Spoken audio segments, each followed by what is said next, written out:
हो सकता है तुम 10,000 रुपए भी ना जमा कर पाओ, लेकिन तुम्हारा लड़का तुम्हारे सामने ही ऐसी व्यवस्था करेगा, तुम्हारी छाती ठंडी हो जाएगी। हमें मतलब खूब सोच समझ के बोल रहे हैं कि धन की प्रधानता नहीं, धर्म की प्रधानता। पांडवों का वर्तमान दुख में गया, लेकिन भविष्य हस्तिनापुर के चक्रवर्ती सम्राट पर वही और दुर्योधन आदि के वंश का विनाश हो गया। धन का महत्व रखोगे तो बुद्धि भ्रष्ट कर देगा। महाराज जी, हम तो लक्ष्मी जी से यही कहते हैं, पहले बुद्धि विवेक दे, फिर हमारी जो बुद्धि के विवेक के हिसाब से हाँ, ऐसा मिले। लक्ष्मी जी का वाहन आपको पता क्या है? उल्लू। उल्लू। ए नारायण के साथ आएगी तो गरुड़ पे आएगी, अकेले आएगी तो उल्लू बना देगी पक्का। उनका पर्सनल वाहन है। जब कोई पर्सनल आह्वान करता है तो फिर उल्लू पे बैठ के जाती है।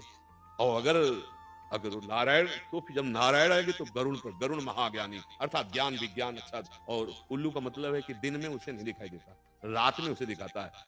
मतलब ज्ञान में वो अंधकार रहता है और अंधकार में उसे ज्ञान समझ में आता है। उल्टा बुद्धि उसकी हो जाती है, वो पापाचरण में सुख समझता है और धर्म कर्म को नहीं समझ पाता, भगवान को नहीं समझ पाता। तो मुझे लगता है भगवान का आश्रय लेकर धर्म पूर्वक चलने से जो हमें सुख सुविधाएं मिलेंगी वो कुल परंपरागत में लाभ देती रहेंगी। मनमानी आचरण करने से हम अपने पुत्रों का भविष्य नहीं बना सकते। क्या फायदा तुम्हारा परिवार असंतुष्ट हो और करोड़ों अरबों रुपया तुमने जमा कर लिए? क्या फायदा? कलह हो, अशांति हो, तुम्हारा बेटा तुम्हारे सामने तुम्हारी पत्नी का अपमान करे, तुम्हारा अपमान करे, तो मनमानी जलोगे बैठे। इसलिए भविष्य धर्म से अच्छा होता है, सत्य से अच्छा होता है। निर्धारित है। बद्दुआ से दुख होता है और दुआ शब्द का उसका कर्म ही उसे वैसे बन गया। अपना ही कर्म सुख और दुख देने वाला है। हम प्रभु की मूर्तियां आदि दे देते हैं, क्या चीज?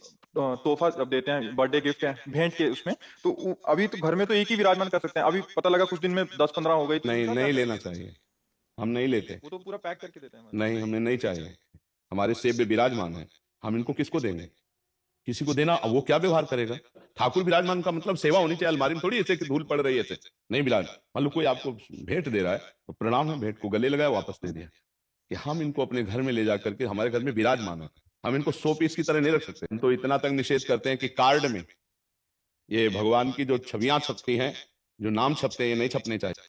आप समय सारणी दे दीजिए ब्याह की और उत्तम से उत्तम कार्ड बनाओ, उसमें फूल बना दीजिए, उसमें और भी ब्याह के स्वरूप दूल्हा दुल्हन बनाकर जयमाला पहनाते ऐसे कर दो। अब आप प्रिया प्रीतम बना दिए, राधा कृष्ण बना दिए, भगवान शिव पार्वती बना दिए। अब वो तो आदमी निमंत्रण कार्ड की तरह, और इसके बाद फिर वो फेंक दिया जाता है। यही तो हमारी बुद्धि भ्रष्ट का होने का कारण है।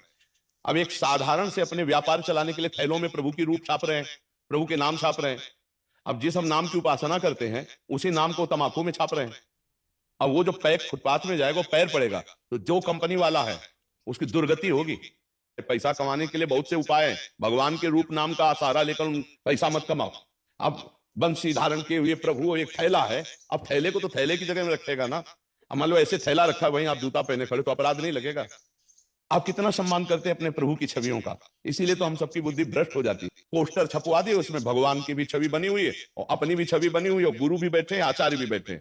पोस्टर फाड़ के नाली में फेंक दिए गए, क्योंकि तुम धर्म के सूक्ष्म भाव को नहीं समझ रहे हो, तुम भगवान का अपमान कर रहे हो। हमें लगता है नहीं लेना चाहिए, नहीं देना चाहिए।